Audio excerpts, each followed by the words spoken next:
This is the Biz News Podcast, one-on-one conversations with experts in business and personal development.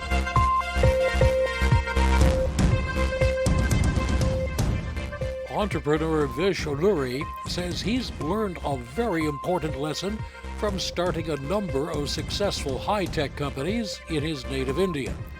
That lesson? That leaders should take an intentional pause to cope with the pressures of the workday. He calls this a coffee darshan. Vishwanath Alluri explains what all that means in this Biz News interview. Let's start by you giving our viewers and listeners an outline of how you have gotten to where you are today. You see, currently I am working as secretary of the Krishnamurti Foundation, India.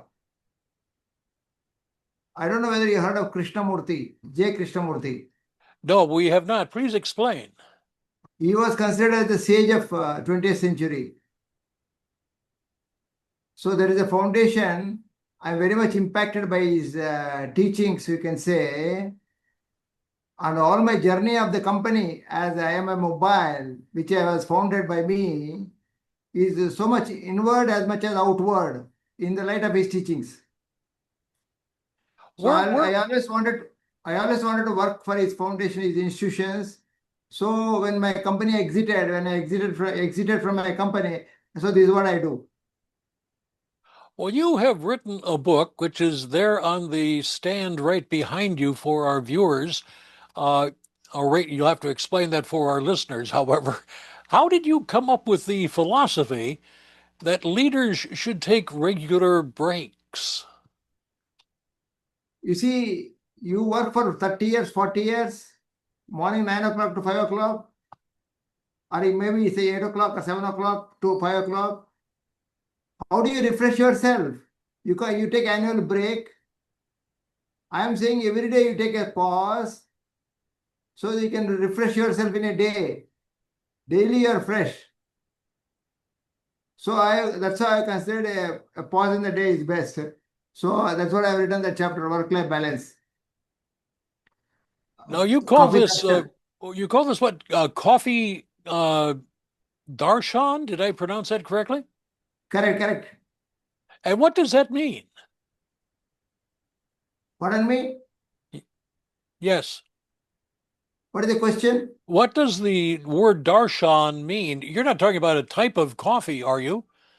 No, I tell you, darshan means viewing, observing. Normally, you go and expose yourself to a holy deity or a temple or a church. That is called darshan. But here I am telling you, please don't have to go that far. You have to see yourself inside you, what is happening. The fallacies, the lapses inside you, the mistakes you make. So that is what I call it, the coffee darshan. When you are having a coffee in the morning, or when you are alone, you can have a chance to look at yourself.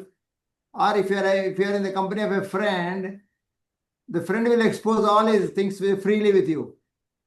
So that's why I call darshan. Well, that would certainly be a good friend, of course, to talk frankly to one another. How has this helped you as an entrepreneur? You see, this is because you go for 30 to 40 years of, to put in words of Krishnamurti, 38 to 40 years of life imprisonment, that is 9 to 5. But within that, you can make a break. If you have a break in a day, you are able to refresh yourself, and that helps you to be fresh in a day. Every day you are fresh. So, and also once you see the past ends there and you are fresh all the time. Though you carry the past knowledge with you, but you are not burdened by that. Vish, over the years, you have seen lots of people succeed in business and lots of people fail in business. What do you think makes the difference between success and failure among those entrepreneurs you've seen? Actually, success or failure is one thing, is an outcome. I am talking of the approach to the problem. Success is possible only when you are able to pay attention to the process in hand. So if you are able to pay attention to the process in hand, then the best outcome is possible. Because you must know all that, number one. Number two, you must also love doing, you must also do what you love doing.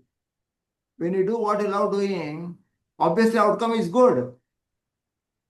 What you call success in the commercial world, but we don't, if you don't look for success, but you just do, you pay attention to what is in hand, because outcome is not in your hand completely.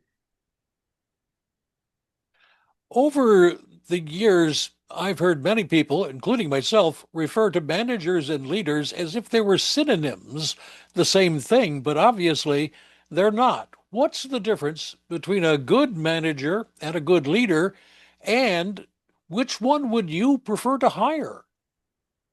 No, for me, a manager or a leader, what you call, should have clarity in what he is doing, why he is doing what he is doing. And also why, what he is not doing and why he is not doing what he is not doing. He should have clarity. Without that clarity, he is like a blind man leading blind people. You have gone into a great deal in your new book about your philosophy. Would you please tell our listeners more about the book and what is it that you hope they get out of it? You see, I have no hopes. First of all, hope itself is out of question for me. I did what I have to do. I want to share the fascination of life with others in the corporate, especially in the corporate world, because you are going through a daily grind. You don't know the fascination of life itself. So I want to share the beauty of life in the light of what I got from Krishnamurti. So I'm just doing it out of my feeling. That's all. What I get out of it, I don't know what I get out of it. It's up to the people who get it. It is not for me, but I have done what I could do. Everybody we've talked to who has written a book hopes to sell 1,000, 1,000,000 copies, but do you care if you sell any? No, no, I'm not. You see, there are two things here. One is why I have written the book.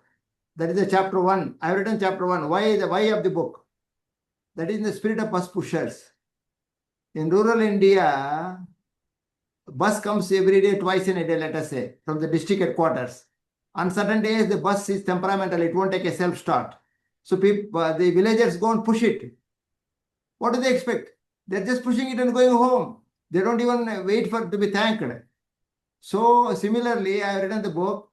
Whatever happens, but doesn't mean that I don't do my best. I will do my best in process. The process is best. So I will try to do like what I am doing with you now. I am having a PR agent marketing. I will do my best and leave it. I am not caught in the outcome. Whatever happens, happens. I am not going to be disappointed. Once you have got an expectation, disappointment is the other side of the coin. So can you do something in life spontaneously without being asked to do and without expecting anything in return? That is what it is. That is the spirit. So I'm just doing it as a natural way. That is my property.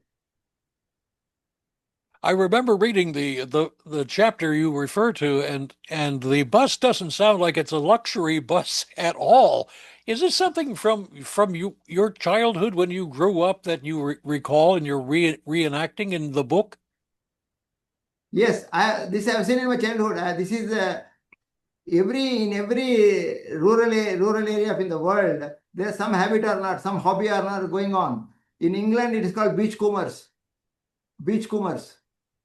They just collect the beach, the shells on the beach. They don't expect anything. They just do it. That's all. There's a train spotting. They just spot the train when the train is incoming in the station. They just spot the train number and leave it there. So we are not. It is something you do it for the out of love of doing it. Vish, I presume you must have a website, having been involved in high tech as much as you have been. Tell us what that is. No, that is the enlightenedmanager.com is the website. The enlightenedmanager.com. And what would you like to add, Vish, that we haven't had a chance to talk about? And frankly, it could be anything. No, you can see, as I told you, you can ask me a question, what and why. Mr. Vishwanath, Vish, what are you doing now? Why are you doing what you are doing now? Tell me that. See, I'm posing this question to everybody. I can also be asked that question. Well, you can answer that question, certainly, but I want to get beyond what you're doing now and all of that to find out what you are really wanting to talk about. And so that's why we ask that open-ended question, and there's no right or wrong answer to it. Yes. No, this particular thing, managers should have, my only objective is to make people aware that their inner dimension overrules their life. It's not the outer dimension. Outer dimension, you may be called yourself anything. You may be president, you may be chief executive, you may be finance manager, you may be chartered accountant, a lawyer, anything can be outside. But inner qualities will ultimately rule the world, rule the roost in your life. So they should understand how to understand the inner dimension. The book is about the inner dimension. Without understanding inner dimension, a manager cannot manage anybody. First he has to manage himself. For me, management is about life itself, is the way you live your life. Management of business is just a part of it. It's not just management, it is about living your life.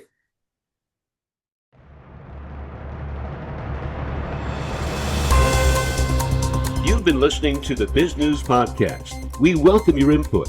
Send your email to editor@biznews.com.